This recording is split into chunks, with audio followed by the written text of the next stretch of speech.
I want to first of all acknowledge you, man, for coming out to us, our team, especially after doing an episode with us and us being able to be blessed with your story, and especially through a lot of the acknowledgments and achievements you've made along the way, to come back and really dissect a certain moment in your life where it was very special to you, very special to the community you're a part of, and being able to tell that story for those who are a part of the community and for those who aren't, to really see how this was a pinnacle time in your life and your teams where you guys realized that you were the very first team members in Canada to win a Deaf Games championship. Yeah, that's correct. Yeah. And I wanted to first of all start off in asking you why this moment was such an important one out of anything in your life to document in the first place. Just my first championship ever. Like I'm not counting like tournaments, like just simple weekend kind of things. This is a pretty big deal. Really think about it. First one in the team's history. I was lucky enough to be part of it, as well as with everything going on with COVID and stuff. We were originally supposed to do something else, but the Canada Deaf Games got canceled, which I was pushing hard for that. So why not celebrate an important moment in Canadian history that a lot of people don't know about? Definitely. Do you feel like, especially through the time we've been living in the pandemic and it allowed things to certainly slow down, did it bring you back to this moment in a sense where you kind of were looking back in your past? And well, it's crazy you say that, because when the pandemic hit, like probably April, that's when we won our championship. So all the memories just came up, as well as The Last Dance came out on Netflix. So I was just thinking, if he's doing it, Michael Jordan's doing it, why can't Troy Meier do it? I love that. Yeah. That's so true. We're creating our own Last Dance in one way, shape, or form. I was originally wanting to call it the Homecoming. Oh, nice. Why that? Why Homecoming? Because being a basketball player, I've been in and out of the game for, I don't know, a couple of years now. I don't have a provincial championship. I don't have a national championship. I don't have a league championship. This was my first big championship that carries a lot of weight to me and to others as well. I mean, there's some guys that have been part of the program since they were young, who don't have a championship. Yeah, wow. It's very much so the very first one for a lot of you guys. Yeah. And this is a championship that you guys needed to go outside of the country to compete in, correct? Yeah, we went to Indiana. And you guys were up against how many different countries? Well, actually, it was all just American teams. Yeah. So it kind of made it a little more special in a way. Oh, wow. Yeah. So it was like a USA versus Canada type Yeah, thing. that's basically what it was. And was it, so because there was multiple different states associated with playing, was it also provinces in Canada, or you were representing Canada? We were representing Canada because, like Team Alberta for the US for the Canada Deaf Game, there was only like 5 or 6 of us on the team, so we wouldn't have enough to fill a full team. So we had guys from BC, Alberta, Manitoba, Ontario, and Quebec on the team. Wow, good mix. What was the process like in being onboarded for something like this? Especially, I mean, I can imagine how niche, the championship games are when it comes to certain elements of, people who are semi-deaf or fully deaf. But when it comes to scouting the players out who play basketball and are relatively good at it, how did they get selected? So we all go to tryouts, and it's kind of open to everyone. So you got to submit like basically, if you're new to the team like me, I'd go to a hearing place and go get my hearing levels tested. So maybe you have to prove you have hearing loss or some sort of deafness, so which I did. So then I went, submitted that, I got hold of the coach online, said, here, like, I can come play and stuff. And he's like, yeah, come through. So tried out here in Edmonton. Felt like an alien, realistically. Like, walked in, didn't know anybody, don't know sign language at all. Like, just enough to pass baby sign. So, I mean, there's that. More of a culture shock than anything. Super, like, walking in the gym, all eyes are on you. They don't know you. Or some of these kids have been part of the deaf community since they've been born, right? Small, tight-knit community, playing sports and everything. So it was just kind of out of my element. But I've been through so many team tryouts that I was just like, I'm just going to shut my mouth, say hi to people that need to say hi with, and just give me a basketball. So in a sense, there was a struggle there of feeling like you must have felt like you were the odd one out in that case. Oh, very much, very much. And I knew it. I knew it just because I didn't know anyone. I very much didn't know who was who, so I was just like, like, what do I do now? So you're here, might as well show out. So you make tryouts. You kill it. You make the team. What were some things you felt like you needed to do to win the respect of your team for you to no longer feel like the outcast of the team, or to just generally feel like, hey, you know what, guys? As much as I may not severely go through what you are going through, I do actually. It's why I'm here. For that doubt to just settle down in what they think. So like the whole thing going to Toronto, like my main thing was just to like be part of the team. So like eating dinner with some of them, and like even though like I didn't know sign language, like I remember talking to Coach Devin, and we just like he had a piece of paper and pen, and we just talked back and forth like that. I just wanted to be around the guys. Because some of these guys, like I said, have been on their team for a long time. I'm just a new guy. So very much just like pushing forward, just to keep being a part of the squad. Yeah. But I mean, it was tough because there's also so many ranges of basketball, right? So I mean, I played college basketball and stuff, and high level men's league and whatnot. So I mean, there's guys who just played local basketball and stuff. And I remember like getting mad in practice, and one of the guys comes over and says like, no, you gotta like slow down your roll. And I was like, you're right, gotta ease it back. Yeah. Is that because they had a very different interpretation of what play and winning felt like compared to you? I think that was, and I think because I couldn't communicate it, like, hey, like, yeah, very you much couldn't actually verbally, like, I should have had a pen and paper with me. I feel like now that like frustrates me that I didn't bother saying, hey, like, I want to fucking win. Yeah. Like, let's like the Kobe Bryant stories we've been hearing lately. Like, I will be at your door at 6 a.m. if you need me to be there. Yeah. So I should have communicated that, but it is what it is. No, absolutely. I find that in moments like that, you kind of put yourself in their shoes and then realize, hey, is what I'm even going to say or do be of merit for them? Is it going to translate as much as it translates over for me? Oh, here's an even better thing. So our coach had to quit because due to life and family and stuff. So we got a new coach. But there's no sign. He only spoke French. Even bigger barrier. Yeah. So now you got majority of us guys like either know ASL, QSL, or they talk and they speak in English. So now we have an ASL, a QSL interpreter, as well as a translator from French to English. Wow, that doesn't make sense. Yeah. So we had to be like, okay, we're gonna get someone who doesn't even speak English to just give Troy another hard time. Yeah. And who doesn't even communicate well through sign language. Yeah. And we'll just hire 2 more, translators to just even out the process. So like me, my friend Graham, were like, he's hard of hearing as well, and we're just like, oh, okay, well this got even way better. And also, Alejandro wanted to win. That's his name, Alejandro, our coach, wanted to win. He'd just be like yelling at us. And I'm loving it, but at the same time, I'm hating it because now I'm trying to get to know these guys. Like, I just want to get into playing them. He's just like, no, you do this wrong, you're doing that wrong. In French, and just yelling at us, go, go, go, go, go. And I'm like, I just did it right. No, do it again. Yeah. So I mean, I think it was a bit of a culture shock, like just a giant shock drop. I was like, okay, all right, this is gonna get weird.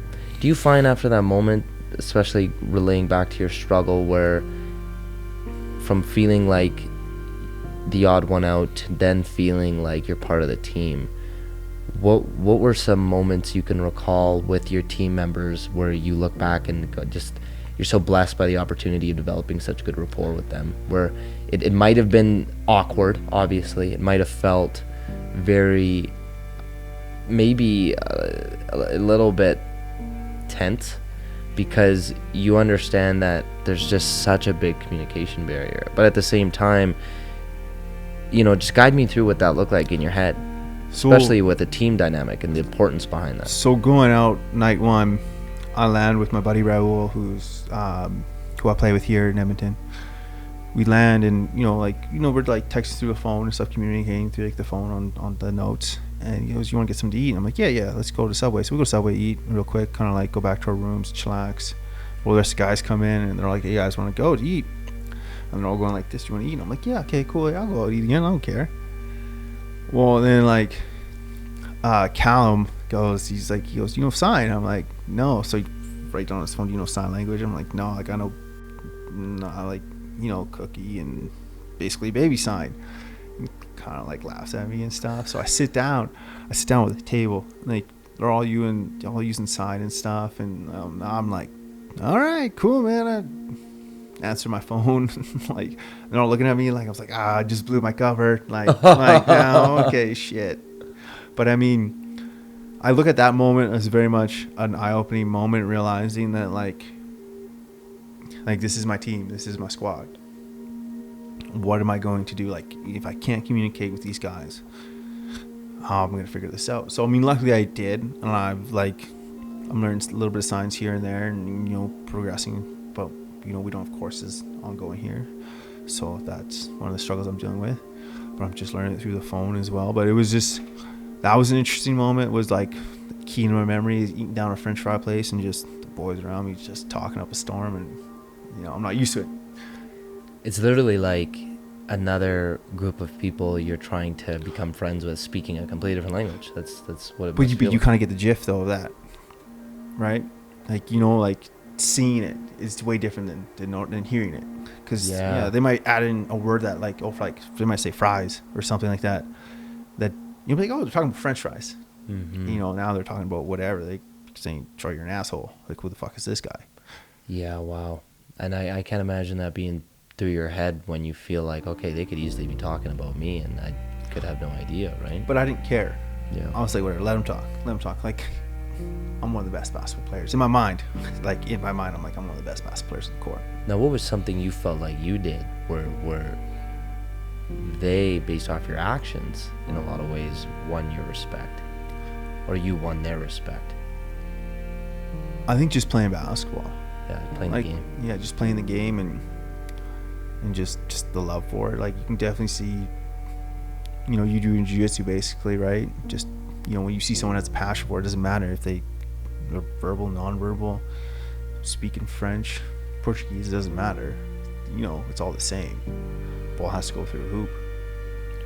What do you think is one of the most important lessons you learned playing with the team you played with under the circumstance of everyone dealing with their impairment, if that's of the right way of saying it, as far as what they're going through and not being able to hear? What do you think any basketball player who plays basketball or any sports team member can learn from what you learned in taking the team and being with them to go to the championships, despite obviously you feeling that communication barrier, but you still managed to make it work?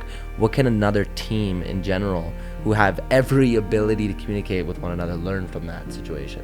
I don't know, you can ask Omid. He got his ass whooped a couple months ago by a bunch of deaf and hard of hearing guys. You're now going to, in the next rap song that Cassius has, you are going to get obliterated. Just watch I'm out excited. for that. I'm excited. We'll put it in the credits. But it's hard to say because I think everyone goes through something different, and I think our struggle was just us versus them, and we wanted to win. I think you could have put anybody against us. Like, I mean, you could have put a local team in front of us and we still would have just done our thing. Because at that moment, I think you wear all the same jerseys and no one cares. It's kind of hard to say because, again, I couldn't communicate with them. So I just knew the passion was there. Mm-hmm. And then, coming home after my 2 training camps there, I was just working out, going for runs. I realized I got fat at some point. So I'm just like, okay, cool. What's the best way to burn fat? Let's run. So texting guys like in our group message, people were working out, guys were getting after it, and when it came down to that, I think that's when we started to create some noise within ourselves. Because I think like my buddy Graham constantly working out, Danny He's in the gym a lot. Ben is like a freak athlete, man. He's fast. Yeah. And I think it was something that maybe they weren't used to, or maybe they were used to, but I just came in with like that dog mentality of I got to get this done because I'm against the clock. I'm 20. I was 29 when we won. I'm now 30. The clock's against me athletically, so I recognize that as well. Mm-hmm. Did you feel like an element of being maybe slower or not as quick as you once were at a certain age in that game, or? Yeah, I definitely don't feel as fast. Yeah. Maybe I don't know. Actually, I feel fast. Not as quick. Must be the dad bod now. Yeah. Just kidding. Get into me, man. Don't worry. Don't worry. So I mean, like, there was that aspect, but I feel like creatively my game has gone better. Just I hired a trainer and stuff. Started working on it, my shooting, my ball handling, just stuff I wouldn't have worked on because I was like, I can be with athleticism. I can jump everyone, which I still can. It's just how can I put things together. Mm-hmm. So I mean, there was that too. Certainly. The last final question I have for you to wrap up episode 1 is, why did you choose basketball out of any sport you could play? I always wanted to play hockey growing up in St. Albert. I mean, Cashers would know this. All the kids, everyone plays hockey. It's a hockey mecca, in my opinion. Parents put me in hockey. Apparently, didn't like it, and it's expensive. I mean, I'm 6'2". Like at the time, like 180 pounds. Got the perfect body for hockey. Yeah, it's almost. Except I'm skinny. I don't like getting hit in the face as much. I'm too pretty. So my parents put me in basketball. I played center. Played with Mike Cathery. Stuff. He was really good. In fact, he always used to put a whooping on me. And it just never really stuck until I got to like junior high. And my teacher goes, "You played basketball?" I was like, "Yeah, I played like a little bit." And stuff. He goes, "You should come try out." At the time, special education was my teacher, Mr. Morano. He goes, "Come on." I was like, "Okay." Tried, made like the junior team. Just kind of always been part of the team and quiet leader and stuff, and just always outwork people. And as time kept going progressively, it just kept getting better. My parents sent me to the States to a basketball camp ran by basically Marines and Navy SEALs, and got my ass whooped every day. And then just started out grinding guys, and I was still playing second fiddle. As a lot as Omid would know, during all this, Paul Kane had one of the best high school teams in Alberta. So I was playing second fiddle to all those guys. So I mean, which kind of sucked, but it drove me even more. So then time progressed. I got better. I'm still playing basketball. I honestly keep getting better. Mm-hmm. I don't know. Maybe it's the guys I'm surrounding myself with, or I'm just finding this new age where I want to keep playing. But I know I only have 6-7 more years of really good basketball, maybe even less. So I don't think I chose basketball. I think someone else chose basketball for me, and I just have learned to write with a pen. It's awesome. And then you never looked back since. No. When I try to switch other sports, I've tried to get back into hockey. I've even done Muay Thai and stuff. It's fun. It's fun for a couple weeks, a month, and then this damn orange ball I know when a basketball's driven. I know the ping of it. I know everything. I love shoes. I like the culture. It draws to me. Yeah. I always feel like there's always another piece of paper to the pen.